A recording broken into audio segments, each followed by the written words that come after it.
The Mad Hatter strikes again with a gutsy call versus Florida that keeps the Tigers alive in the national championship playoff chase. And Mr. Leonard has a ho-hum performance of 180 rushing yards as LSU moves into the top 5 for the first time this season. All this and more, you betcha. It's coming up next on Talkin Tigers.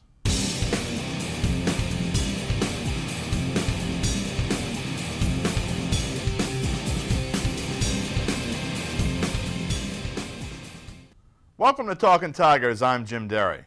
Well, today's question to Dear Jimmy comes from Losing It in Lake Charles, who writes, Jimmy, I don't think the old ticker can take any more of Les's fake field goals. I mean, a few years ago, the holder flipped one over his shoulder, and then this year, the kicker juggled it like 4 times. What should I do?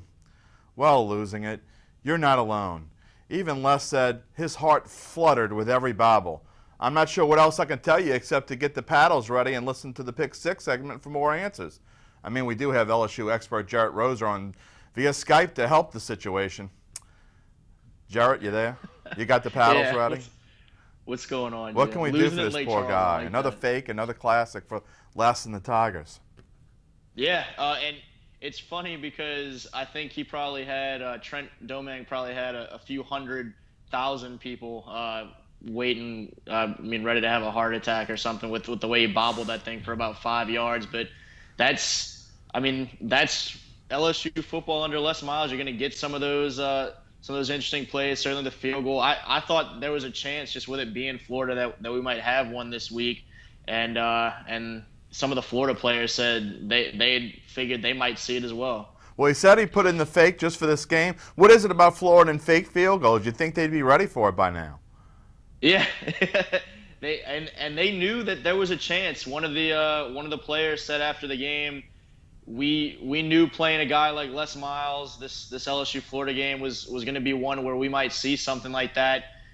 Trent Domang and Brad Cragthorpe, the holder who tossed it to him, said they lined up for the play, were ready to go with it, but were watching some defensive keys to see if it was going to be something they could pull off, and if the defense was doing one thing, they knew that they were going to have to back off and just kick the thing. But if it was looking favorable for them to run it, and it all worked out pretty well, obviously. Well, I guess we're not going to let Domang take over for Malachi Dupree anytime soon.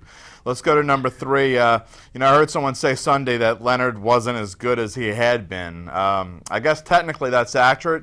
180 yards brought his rushing average down to 200. Are we just that spoiled with this guy? Yeah, apparently, because I think the next highest average per game rushing total was like 159 that Dalvin Cook for Florida State has now, and I was kind of laughing last week. I think ended up with what 158 against South Carolina, and that was still right there. His season low was in line with the next highest average by any player in the nation. 180 yards against a team that is one. I think they came into the game as like a top 20 rush defense, and Florida is a pretty nice day for him. I think he thinks he's back in the Catholic League or something. Let's go to number 4. Another solid performance. I believe more improvement for quarterback Brandon Harris. He might not be the best quarterback in the SEC, but he hasn't done anything to hurt his team either. And that's all that Les wants, I think. I mean, you've got to be able to make some plays, but predominantly LSU wants a quarterback that is not going to turn the football over, particularly when you have a rushing attack the way that they have and a defense the way that, for the most part, they've had some issues there. I think Brandon, as Les has said repeatedly, has done kind of what they expect him to do, and we've started to see maybe more of the playmaking ability the last 2 weeks that he might need to bring to the table against teams like an Alabama or Texas A&M, an Ole Miss or an Arkansas in November. But he is certainly not one of the key worries, I think, at this point, at least from my perspective. Special teams is absolutely that. Well, you led me into number 5, sort of. The defense slipped a bit, allowed 28 points.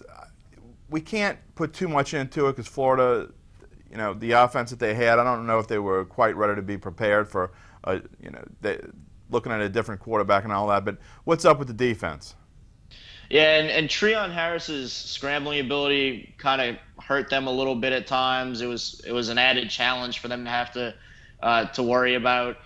But shoot, I mean, they gave up the first 7 points on a play where punt return set them up right there, knocking on the door. They gave up a punt return later. So as far as the defense, they gave up 14 points in terms of more normal situations against an SEC opponent, which isn't bad. There's just a few plays, it seems like, every game where the secondary has a blown coverage or something and somebody's just wide open. You see some wheel routes that have hurt them and just guys getting loose back there. I thought the rushing defense was pretty good, but at some point they're going to have to lessen those blown coverages is kind of the big thing now on defense. Well, lastly, the team that's coming in here on Saturday, no pushover. Just because some people may not have heard of Western Kentucky doesn't mean anything. How does LSU guard against complacency this week? That's going to be interesting to see too. I mean, they're talking quite a bit this week about knowing that Western Kentucky is a good team, knowing Western Kentucky has a fantastic offense, and not, I guess, sleeping through this week at all or anything like that, which we've seen to some degree earlier in the season. But until they actually do it, it's kind of, I need to see it to believe it sort of a situation. And this is going to be a nice test with that offense and the secondary issues that we've kind of mentioned. So we'll see if they actually play up to their ability and not take this team lightly as they say they will. Well, bring in the Hilltoppers. Thanks for joining us, Jarrett. We'll see you next week when we hear from Frazzled and Franklinton. All right, sounds good, man. All right, for Tuesday's Extra Point, let's go back in time 8 years ago today to October 20th, 2007. The Tigers came into its home game against Auburn with a 6-1 record, having just lost to Kentucky, and gone with it their #1 ranking. This one didn't start out all that well, as LSU found themselves in a 17-7 hole at halftime and trailed entering the fourth quarter. But in that final frame, Matt Flynn threw 2 touchdown passes, one to Jacob Hester and a 22-yarder to Demetrius Byrd on the final play of the game for a 30-24 victory. The Tigers would lose just one more that season, but they still were able to earn a national championship with a 38-24 victory over Ohio State in the Mercedes-Benz Superdome. Well, that's all for today, my friends.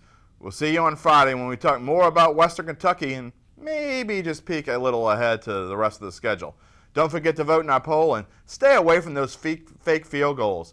They can be hazardous to your health and your ticker. See y'all.